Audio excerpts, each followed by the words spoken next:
dari mimpi masih ada rasa manis di bibirnya Ali, dan dia bahagia sekali ketemu dengan Rasulullah SAW.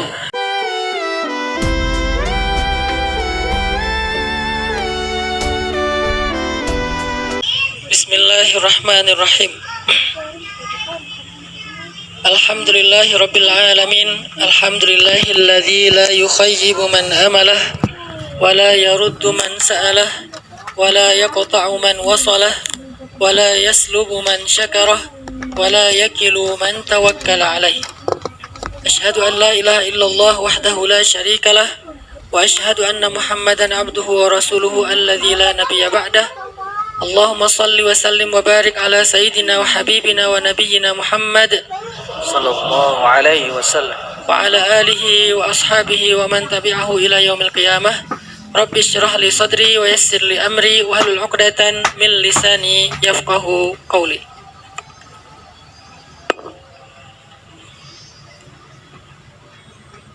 Ayuha syabab, uhayyikum bi tahiyatil Islam tahiyatan thayyibatan mubarakah. Assalamualaikum warahmatullahi wabarakatuh.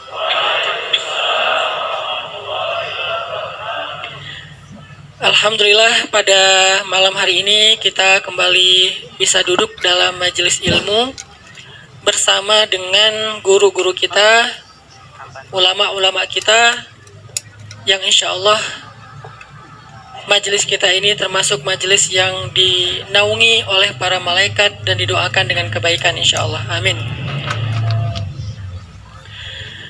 Marilah kita membuka sharing kita pada malam ini dengan sama-sama mentadaburi satu firman Allah di dalam surat Al-Baqarah ayat 269. Silakan teman-teman membuka mushaf digitalnya di dalam surat Al-Baqarah ayat 269. Boleh dibuka kalau punya Quran digital di handphone. Yang penting kalau ada notifikasi nggak usah diklik. Kamu lagi di mana? Fokus saja dengan Al-Quran. Surat Al-Baqarah 269. A'udzu billahi minasy syaithanir rajim. Bismillahirrahmanirrahim. Yu'til hikmata man yasha' wa man yu'tal hikmata faqad utiya khairan katsira wa ma yadhakkaru illa ulul albab. Sadaqallahul azim. Allah memberikan hikmah kepada siapa yang Dia kehendaki, dan siapa yang diberikan hikmah kepadanya maka dia telah diberikan khairan katsira, kebaikan yang sangat banyak, dan tidaklah ada yang mengambil pelajaran kecuali orang-orang yang berakal. Teman-teman yang dirahmati Allah Subhanahu wa taala, dalam sebuah hadis yang sangat terkenal kita pernah mendengar ucapan yang luar biasa dari baginda Rasulullah sallallahu alaihi wasallam. Dalam hadis riwayat Bukhari, Nabi sallallahu alaihi wasallam bersabda, "May yuridillahu bihi khairan yufaqihu fiddin." Kalau dalam riwayat yang satu lagi dari Muawiyah, "May yuridillahu bihi khairan yufaqihu fiddin wa yulhimuhu rusydah." Siapa yang ingin Allah berikan kebaikan kepadanya, seperti yang di dalam surat Al-Baqarah tadi, khairan katsira, kebaikan yang banyak, maka Allah akan memberikan kepadanya taufik untuk tafaqquh fiddin. Jadi kalau Allah sayang kepada hambanya, kalau Allah ingin ngasih kebaikan kepada hambanya, Allah lebih suka ngasih taufik untuk tafaqquh fiddin daripada dikasih hal-hal yang sifatnya duniawi. Walaupun duniawi itu dalam bahasa Al-Quran juga khairan, wa innahu lihubbil khairi lasyadid. Sesungguhnya dia sangat-sangat mencintai khair. Khair di situ artinya dunia dengan segala macam kenikmatannya. Tetapi di antara semua khairat, semua kebaikan-kebaikan itu Allah memilih memberikan yang terbaik kepada orang yang Allah sayangi. Apa yang terbaik yang Allah ingin berikan kepada hambanya? Yang terbaik itu adalah taufik ataupun dimudahkan, digerakkan, dimampukan kepada tafaqquh fiddin, kepada belajar memahami agama.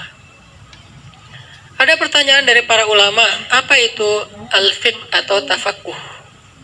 Nanti akan dijelaskan lebih dalam lagi oleh guru kita, ahli fikih.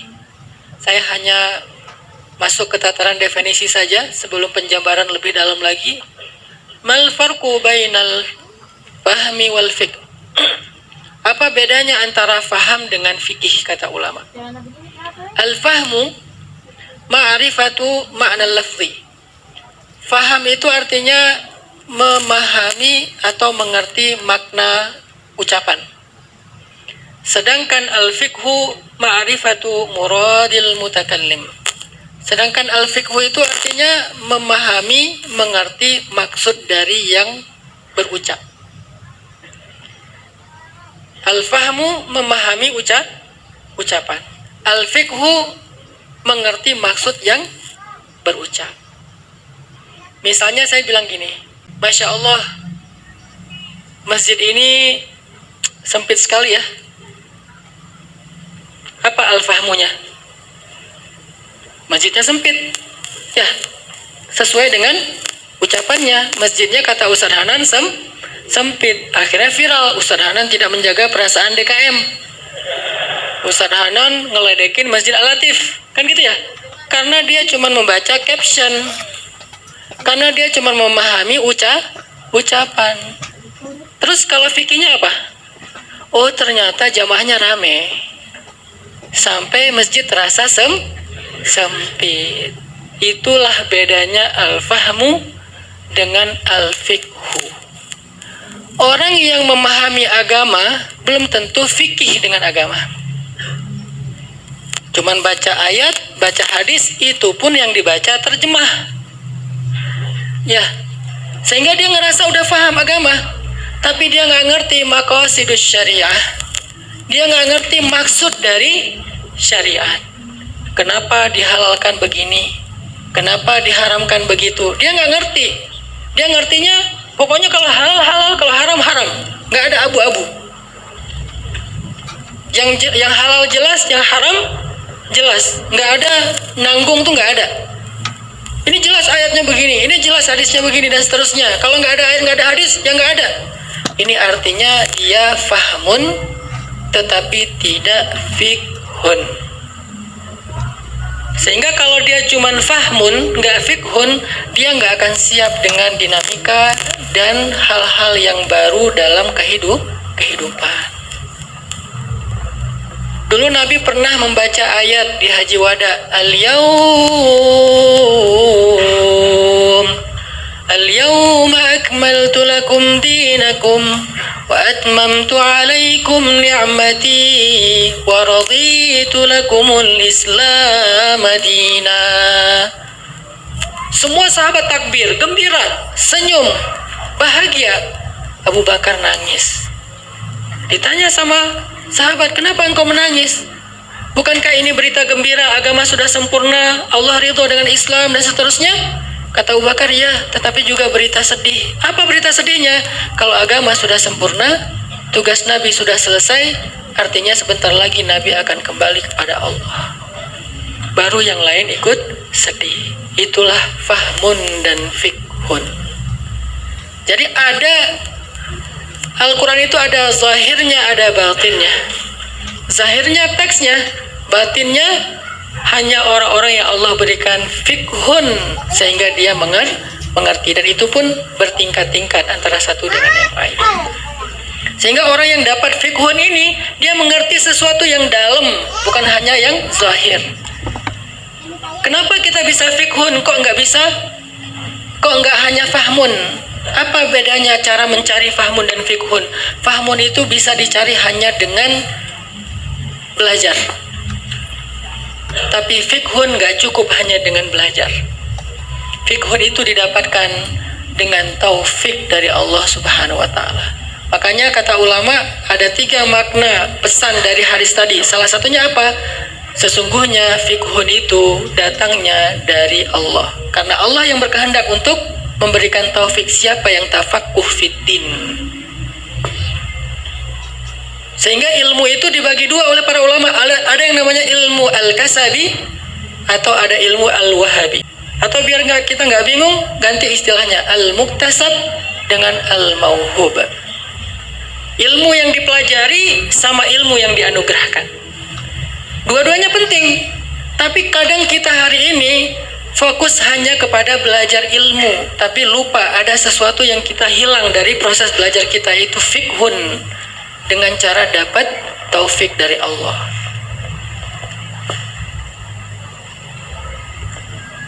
Pernah Ali bin Abi Thalib rindu sama Nabi. Saking rindunya Ali sama Nabi, Ali sebelum tidur salawat yang banyak. Tidur, mimpi ketemu dengan Nabi. Sallu ala Nabi. Dalam mimpinya, Ali bercerita, aku diberikan 2 rutop sama Nabi. Rutop itu apa? Kurma muda. Dikasih 2 rutop sama Nabi. Makan. Beres makan rutop, bangun dari mimpi, masih ada rasa manis di bibirnya Ali. Dan dia bahagia sekali ketemu dengan Rasulullah SAW. Pagi-pagi subuh pergi ke masjid, pengen ngasih kabar kepada Umar bin Khattab bahwa dia semalam ketemu Nabi. Tahadus bin ni'mah. Beres sholat subuh, pas mau ngomong sama Umar, tiba-tiba ada ibu-ibu ngasih 1 mangkok besar rutop kepada Umar. Ya Amirul Mukminin, ini ada rutop hadiah, tolong bagi-bagikan kepada jamaah. Sama Umar dibagi-bagikan kepada jamaah, semua dapat 3 butir rutop, kecuali Ali dapat 2 butir rutop. Lalu Ali bilang ke Umar, ya Amirul Mukminin, kenapa yang lain semua dikasih 3, saya cuma dikasih 2? Apa jawaban Umar? Ya Ali, lau zadakar rasul lazidnak. Kalau Nabi menambahkan untuk kamu, pasti kami tambahkan. Ali langsung kaget, ternyata Umar tahu apa yang ada dalam mimpinya Ali. Makanya Nabi pernah bilang, setiap umat itu ada muhaddatsun, orang yang hadisun nafsnya, firasahnya itu kuat. Dan orang yang firasatnya kuat di antara umat Nabi itu adalah Umar bin Khattab. Ini dipelajari enggak? Enggak. Ini didapatkan dengan taufik dari Allah Subhanahu wa Ta'ala. Bagaimana cara mendapatkannya? Taqarrub ilallah wa khidmatul ustadz atau syekh. Dengan cara mendekat kepada Allah dan kemudian berkhidmat kepada guru. Makin kita dekat kepada Allah, makin Allah sayang kepada kita, lalu dikasihlah tafaqquh fiddin, mengerti batin maksud dari Al-Quran, hadis, agama, dalam, bukan cuma fahmun di tataran permukaan saja. Dan apa bedanya tempat al-fiqhu dengan al-fahmu? Al-fahmu itu tempatnya di sini, sedangkan al-fiqhu tempatnya di sini. Lahum qulubun la yafqahuna biha waj'alna ala qulubihim akinnah ay yafqahuh. Ternyata mengerti itu, tafaqquh itu dengan qalb, bukan dengan akal saja. Sehingga orang yang mengerti agama itu artinya ilmu agama itu terasa di dalam hatinya. Kalau ilmu agama ini tentang akidah, terasa imannya. Kalau ilmu agama ini tentang ibadah, terasa khusyuknya. Kalau ilmu agama ini tentang akhlak, terasa rahmahnya. Terasa di dalam hatinya. Dan itulah yang disebut dengan may yuridillahu bihi khairan yufaqihu fiddin. Din di sini akidah, syariah atau fikih, dan suluk ataupun tasawuf. Akhir-akhir ini aja tasawuf selalu dikambing hitamkan, sehingga seolah-olah belajar tasawuf itu sesat. Belajar tasawuf itu berarti aliran baru. Belajar tasawuf itu aneh, pengen bisa terbang ke Mekah, ya. Padahal 3 ini pilarnya agama dalam hadis Jibril. Ummus sunnah, akidah, syariah atau fikih, kemudian tasawuf atau ihsan. Istilahnya saja yang membaru di zaman tabi'in, tetapi ilmunya sudah ada sejak zaman Nabi. Maka malam ini kita akan coba belajar fikihnya agama. Kita akan coba belajar Islam dan iman. Lain kali kita akan belajar ihsan. Di pesantren kita udah mulai belajar ihsan dengan membedah beberapa kitab. Salah satunya adalah kitab Ihya Ulumiddin, mulai dari bab adab, etika, segala macam. Lalu kitab Manazilus Sairin. Sehingga kita ada 100 tingkatan untuk mengenal Allah Subhanahu wa taala. Dari mulai al-yaqdah, kesadaran, awareness, supaya kita bisa sadar, alhamdulillah ini udah pada hijrah, udah sadar. Bagaimana kita tingkatkan lebih dekat lagi pada Allah dalam suluk perjalanan kita kepada Allah. Kita pelajari semuanya untuk kita fahami dengan hati. Jadi kalau kalian duduk dalam majelis ilmu, istafti qalbak. Tanya ke hati kalian, terasa apa dari majelis itu? Kalau yang terasa adalah kebencian kepada yang lain, nah kayaknya kita perlu evaluasi apa yang kita pelajari dan yang kita dengar. Kalau yang terasa itu semakin cinta kepada Allah, nah inilah iman. Salah satunya adalah hub. Di antara banyak sekali varian iman. Kalau yang terasa adalah semakin semangat untuk berduaan dengan Allah dalam tahajud, al-unsu billah. Gak pengen lepas dari romantis bersama Allah, berarti ini tafaqquh fiddin. Kalau terasa semakin sayang sama orang lain, muncul ra'fah, rasa gak enakan sama orang lain. Pas parkir motor, aduh ini kehalang motor orang, ra'fah bil mu'minina ra'ufun rahim. Berarti dia sudah dapat tafaqquh dengan akhlak. Istafti qalbak. Tanya apa yang muncul di dalam hati kalian ketika belajar agama dari para ulama. Dan kita beruntung sekali teman-teman. Malam ini Allah tunjukkan Allah sayang sama kalian semua. Apa buktinya Ustaz Allah sayang sama kami? Allah beri kalian taufik untuk berguru kepada mereka. Mereka ini bukan orang yang belajar otodidak di YouTube. Mereka belajar, saya sama Ustaz Amri itu seangkatan di Al-Azhar. Beliau sabar lebih dari 10 tahun di sana sampai doktor.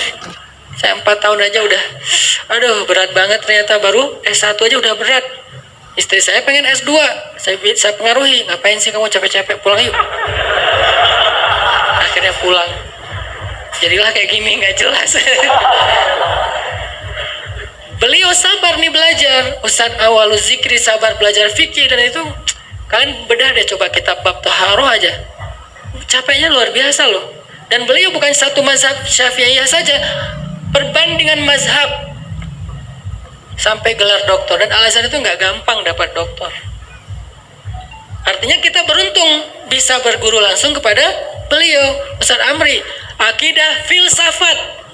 Kalau ada yang bilang filsafat itu sesat, nanti biar Ustaz Amri yang. Karena kalau kita nggak mempelajari filsafat, cara berpikir yang benar, nanti malah kita dibodoh-bodohin sama orang yang aneh. Akhirnya membenarkan yang batil, membatalkan yang benar.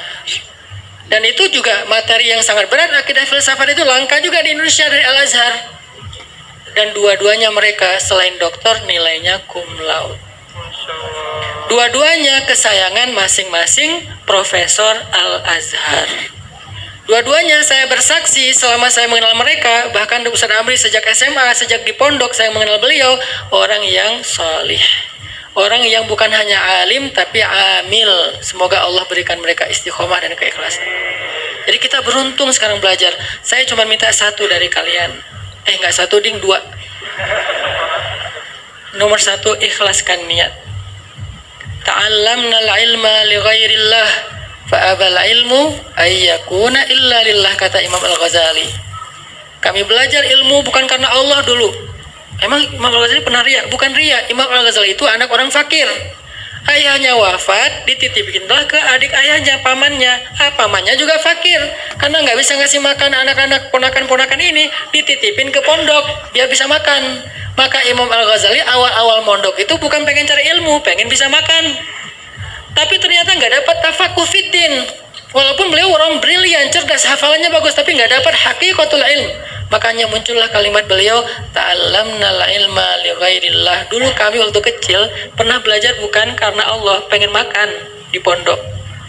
Tapi ilmu nggak mau ngasih kami hakikatnya sampai kami ikhlaskan nih niat. Maka saya minta ikhlaskan niat duduk di sini bukan biar di repost story-nya sama UH. Bukan pengen update status lagi di taklim nih biar makin percaya calon mertua. Bukan, ikhlaskan niat karena Allah. Nomor 2 yang saya minta dalam mencari ilmu, sabar. Janganlah kalian berdiri, ini adab ilmu ya, sabar. Janganlah kalian berdiri sebelum guru kalian. Kalau guru kalian berdiri, jangan menarik sarungnya. Itu ada di kitab Ihya. Kalau guru kalian berdiri, jangan tarik sarungnya. Ustaz kok cuma sebentar ceramahnya, masih betah nih, jangan. Kalau ustaznya betah, kalian yang harus lebih betah. Kalau ustaznya udahan, maka kalian merelakan. Ini namanya sabar. Sehingga ketika Nabi Musa mau belajar kepada Nabi Khidir tentang rushdun, petunjuk ilmu ladunni, wa'allamnahum min ladunna ilma, apa syarat dari Nabi Khidir? Innaka lan tastati' ma'iya sabra wa kaifa tasbiru ala ma lam tuhit bihi khubra. Kamu nggak akan sabar. Saya akan sabar, guru. Saya akan belajar bersabar. Beneran. Kalau gitu, la tas'alni an syai' hatta uhditha laka minhu dzikra. Sampai aku jelasin. Jadi saya minta sabar sampai guru-guru kita selesai. Jangan tinggalkan majelisnya kecuali benar-benar darurat. Tapi jangan nambah-nambah list darurat. Saya darurat Ustaz. Nanti benar-benar darurat hidup kita. Kalau nggak darurat banget, sabar. Orang kita nongkrong di kafe aja sabar ya. Kita war tiket aja sabar. Nggak dapat Coldplay, akhirnya beli Aldi Taher, sabar. Tapi kata saya sih mending beli Aldi Taher sih, lebih keren suaranya ya. Indonesia Pride bro ya. Mas sabar, dalam urusan dunianya kita sabar. Apalagi dalam mencari khairan katsira di sisi Allah, sabar, duduk sampai selesai. Nggak mungkin juga ini sampai subuh. Paling-paling 9:30. Ya, kayak semalam 9:30 kan? Nah, jadi saya berharap yuk kita belajar ilmu tafakuh dari 2 guru kita. Dimulai dari belajar Islam dalam hadis Jibril. Pertama Islam, kedua iman, ketiga ihsan. Kita belajar Islamnya kepada yang paling ahli. Fas'alu ahla zikri in kuntum la ta'lamun. Yuk kita tanya kepada guru kita Ustaz Awwalu Zikri tentang Islam, tentang fikih dan seterusnya.